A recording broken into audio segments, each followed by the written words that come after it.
오늘 이 말씀을 가지고 하나님의 은혜라는 제목으로 은혜를 나누고자 합니다. 하나님의 은혜라고 하면은 하나님께 받은 은혜. 요한이 지금 이렇게 말하는 거예요. 내 앞에 먼저 오시는 분이 있는데, 내 뒤에 오실 그분이 있는데, 그분은 대단한 분이라고 이야기하는 것입니다.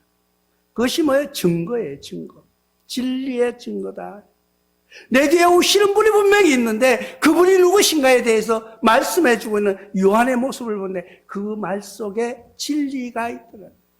우리는 그러면 어떤 증거를 해야 될까요? 진리의 증거를 해야 되는 것입니다. 진리의 증거. 마가복음 5장 15절에서 이렇게 말씀하고 있습니다. 예수께 이르러 그 귀신 들렸던 자 곧 군대 귀신이 집혔던 자가 옷을 입고 정신이 온전하여 앉는 것을 보고 두려워하더라. 귀신이 들려있던 한 사람이 있었습니다. 근데 그는 보통 귀신이 들린 게 아니고 군대 귀신이 들렸어요. 귀신이 들렸다고 그러면은 자기 정신이 아니기 때문에 어떤 신의 영역에서 움직이기 때문에 그들은 힘도 셌고요. 사람들이 두려워하는 존재였다는 거예요. 그런데 하나님의 진리의 말씀을 들은 그가 제정신이 돌아온 거예요. 귀신이 떠나간 거예요. 그러니까 사람들이 그 사람이 옷을 깨끗하게 입고 옛날에 귀신 들렸을 때는 벗고 살았는데 옷을 정상적으로 입고 앉아 있으니까 정상적으로 돌아왔는데도 사람들이 그를 보고 두려워했다는 거예요. 우리는 어떤 고정관념이 있어요. 사람의 과거가 있습니다. 현재가 있습니다. 미래가 있습니다. 그런데 과거의 모습을 보고 그 사람을 평가하고 그 사람을 이야기하는 경우가 많이 있어요. 지금 군대 귀신이 들렸던 이 사람이 예수님의 귀한 말씀 속에서 그의 깨달음을 받고 귀신이 떠나갔어요. 그러니까 이제 본래 모습으로 돌아온 거예요. 그런데도 많은 사람들이 바라보는 그 관점 속에서는 그가 귀신 들렸던 사람, 귀신 들렸어서 아주 무서운 귀신이 들려, 군대 귀신이 들려서 옷을 벗고 살면서 사람을 괴롭히던 그 사람으로 아직도 바라보고 있는. 그런데 이제 정상이 돌아왔는데도 옷을 입고 앉아있는 그 모습을 보고 사람들이 두려워했다는 거예요. 우리는 그런 고정관념에서 벗어나는 여러분들 되시기를 부탁을 드립니다. 두 번째로 보니까 요한복음 9장 8절에도 똑같은 말씀이 나오는데 이웃 사람들과 전에 그가 거리는 것을 봤던 사람이 이르되 그는 앉아서 구걸하던 자가 아닙니다. 길에 앉아 구걸하던 사람이 있습니다. 그런데 그가 하나님의 말씀을 받고 예수 그리스도의 은혜로 말미암아 이제는 멀쩡한 사람이 되어서 구걸하는 사람이 아니라 하나님의 아들로 변모되었음을 보여주고 있는 거예요. 근데 사람들은 그를 뭘로 봐요? 저 사람이 옛날에 구걸하던 그 사람 아니냐? 옛날에 저 앉아서 얻어먹던 그 사람이 왜 여기 와 앉아있느냐고 의아해했다. 그 사람은 분명히 구걸하던 사람이 맞고 그 사람은 분명히 마귀 들렸던 사람이 맞습니다. 그것은 진리예요. 그것은 진리예요. 그것을 바꾸라는 것이 아니라 말씀 속에서 변화되어가는 그 모습을 바라볼 수 있는 나와 여러분들이 되어야 된다는 거예요. 우리는 그런 일들의 증인으로 살아가야 됩니다. 옛날에 마귀 들렸던 악한 귀신이 들렸던 저 사람이 변화돼서 정상적으로 된 것과 구걸하던 그 사람이 일어나 정상적인 되어서 하나님의 말씀을 듣는 그 모습에 우리는 증인이 되어 살아가는 여러분들 되시기를 주님의 이름으로 부탁을 드립니다. 그래서 사도행전 2장 32절에는 이 예수를 하나님이 살리신지라 우리가 이 일에 뭐예요? 증인입니다. 이 모든 일들은 예수님께서 그를 살려주셨다는 거예요. 귀신 들렸던 그 사람, 안전병이 되어서 거리로 있던 그 사람 누가요? 예수 그리스도께서 살려주셨어요. 그 살려주신 데서 우리가 증인이 되어 삶을 살아가는 거예요. 예수 믿는다고 그러니까 예수님을 의지한다고 하니까 우리는 그냥 막연한 선한 모습으로 살아가고 있지는 않느냐. 그냥 내가 오늘 교회 갔다 왔어. 교회 가서 예배 드리고 헌금도 하고 봉사도 좀 하고 돌아왔으니까 내가 오늘 할 일 다 했다. 이렇게 생각하고 살아가고 계십니까? 나 여러분들은 그런 초보적인 삶이 아니라 예수 그리스도의 증인으로 삶을 살아가는 거예요. 그 증인의 삶이 어떤 것인가를 지금 보여주는 거예요. 옛날에 그렇게 악한 사람이, 옛날에 그렇게 무지한 사람이, 옛날에 그렇게 천한 삶을 살았는데 바뀌어서 새 사람이 된 것에 우리는 증인이 되어 가는 거예요. 마귀에 들렸던 모습에 악한 귀신이 들렸던 모습이 나의 모습이었고, 앉아서 남에게 얻어먹던 모습이 나의 모습이었는데 이제 하나님의 말씀을 듣고 보니까 바뀌어도 정상적인 삶을 살아가고 있다는 것을 보여주는 증인이 되는 여러분들 되시기를 바랍니다. 왜? 그런 역사는 어떤 일로 인해지나 영원한 그리스도밖에 없음을 고백합니다. 미가서 5장 2절에 보니까 베들레헴 에브라다야 너는 유다족 속 중에서 작을지라도 이스라엘 다스릴 자가 내게로 나올 것이라. 그의 근본을 상고에 영원히 있느니라. 베들레헴 에브라다야는 유대 족속 중에서 작은 족속이라고 말합니다. 내가 예수 믿고 구원받고 하나님의 은혜 속의 삶을 살아가는 나와 여러분들이 대단해서가 아니에요. 세상에 볼 때 보잘것없는 사람들, 세상에 볼 때 아주 작은 민족 중 택해서 하나님의 아들로 삼아주신 영원한 그리스도의 모습을 우리가 기억하는 삶이 되시기를 바랍니다.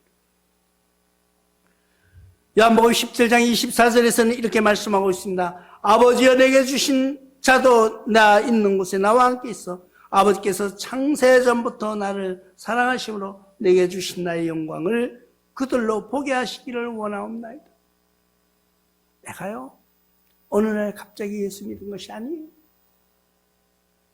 내가 어느 날 누구의 유혹에, 누구의 권유에, 누구의 강요에 의해서 하나님 앞에 온 것이 아니라 영원 전부터 하나님이 택해 주셨다는 거예요. 그게 하나님의 은혜예요.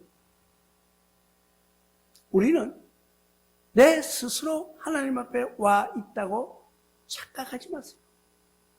내가 스스로 걸어와서 하나님 말씀을 믿고 의지한다고 있을 수가 없는 일이에요. 내가 온 것 같지만은 하나님이 택해 주시지 아니하시고 하나님이 불러주시지 아니하시면은 우리는 이 자리에 올 수 없다는 것을 기억하시기 바랍니다. 하나님을 믿는 많은 사람들, 믿다가 중도에 실족한 사람들 모습을 보십시오. 누가 봐도 저 사람은 교회에 나올 사람이 아니야. 누가 봐도 저 사람은 예수 믿을 사람이 아니야. 하던 마귀 들렸던 사람, 앉아 구걸하는 모습. 그런데 어느 날 하나님의 말씀 속에, 하나님의 은혜 속에서 그가 변화되어서 하나님 앞에 나와 앉아있다는 거예요. 그게 나와 여러분들의 모습이라는 것을 기억하시기 바랍니다. 그래서 히브리서 7장 3절에서는 아버지도 없고 어머니도 없고 족보도 없이 시작한 날도 없고 생명의 끝도 없는 하나님의 아들을 닮아서 항상 우리에게 제사장의 직분으로 있다는 것을 기억하시기 바랍니다. 하나님은요, 아버지도 없고 어머니도 없어요. 왜? 스스로 계신 분이기 때문에. 그런 족보도 없어요. 시작한 날도 우리는 몰라요. 그럼 시작한 날이 없는 거예요. 끝날 날도 몰라요. 없는 거예요. 그렇기 때문에 생명의 끝도 없이 그 생명의 끝이 없는 그런 하나님의 모습을 닮아서 우리는 그의 아들이 되었다. 그의 아들로 항상 우리는 어떤 모습으로? 제사장의 모습으로 살아간다는 거예요. 이것이 하나님의 은혜일 수밖에 없는, 이것보다 더 큰 은혜가 어디 있을까요? 우리가 세상 살아갈 때에 요즘 사람들이 얘기하는 금수저, 흙수저 이야기를 가끔 합니다. 들어보면은요, 어떤 사람은 태어나면서 부자로 태어났어요. 말도 제대로 못하는데 재산이 몇십억씩 되고요. 걸어 다니면 막 자기가 걷기만 해도 재산이 수십억이 되어가는 사람들도 있습니다. 왜? 아버지 잘 만나서, 어머니 잘 만나서. 그런데 우리는 아버지를 잘 만나서 영원한 제사장이 되는 그런 은혜를 받았다는 거예요. 세상에서 우리가 보여주는 것이 있습니다. 세상에서 어떤 사람은 태어날 때 어렵게 태어나고 평생을 어렵게 살다가 또 어려운 억울한 그런 모습으로 이 세상을 마치는 사람들이 있습니다. 또 어떤 사람은 아주 부자로 태어나서 태어나면서 호요식 하다가 중간에 뭐가 잘못되어서 다 망하고 나중에 어렵게 사는 사람이 있는가 하면, 어렵게 태어났는데 갑자기 자기가 뭔가를 잘 노력해서 부자가 되었다가 평안하게 삶을 살다가 마치는 사람도 있다는 거예요. 우리는 어떤 모습으로 살기를 원하십니까? 그러나 그 생은 짧은 생이에요. 그 생은 100년도 안 되는 삶을 살아가는 모습이라는 거예요. 여러분들이 다 그렇게 생각하실 거예요. 호요식을 좋게 태어나서 좋게 살고 좋게 끝나는 삶이 되기를 다 원할 거예요. 그 원하는 삶이 우리가 살아가고 있는, 준비되고 있는, 우리가 준비하고 들어갈 나라인 것을 기억하시기 바랍니다. 그것은 하나님 아들로 살아가는 길밖에는 없습니다. 세상에서 보여주고 있잖아요. 어떤 사람은 부모 잘 만나서, 어떤 사람은 부모 만나지 못해서, 잘 못 만나서. 잘 못 만났다는 말이 좀 이상하게 들릴 수는 있는데, 우리가 삶 속에서 살아가다 보면은 정말 부모 잘 만난 사람은요, 막 공부도 막 열심히, 공부도 요즘은 후원하지 않으면은요 공부를 할 수가 없어요. 내가 하고 싶다고 옛날처럼 개천에서 욕나는 일은 거의 없어졌어요. 옛날에는요 다 자기 노력으로 자기가 아주 진짜 땀 흘리면은 되는 세상이 우리가 살아오고 있었어요. 그런데 어느 순간에 바뀌기 시작했어요. 어느 순간에는 공부를 하고 싶어도 후원자가 없으면 할 수 없는 그런 시대로 바뀌어 왔다. 세상을 바라보면 노력 없이 되는 일이 없다. 누군가가 뒤에서 후원해 주시지 아니하시면 못 사는 그런 세상으로 바뀌었었어요. 신앙생활이 바로 그거예요. 우리 누군가가 우리를 도와주시지 아니하시면, 누군가가 우리를 후원해 주시지 아니하면, 누군가가 우리를 위하여 기도하지 아니하시면은 우리는 살 수 없는 그런 세상에 깨닫게 하신 하나님. 우리는 항상 주님 앞에 무릎 꿇고 기도하는 삶. 우리 삶 속에서 다가올 미래는, 다가올 새로운 세계는 우리가 영원한 금수저로 살고자 하는 마음 속에서 기도하는 여러분들 되시길 바랍니다. 그것이 하나님의 은혜예요.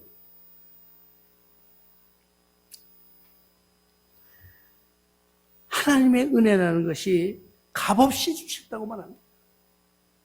우리는 지금 뭔가를 하려고 그러면요, 뭔가를 하려고 그러면 돈이 들어가야 돼요.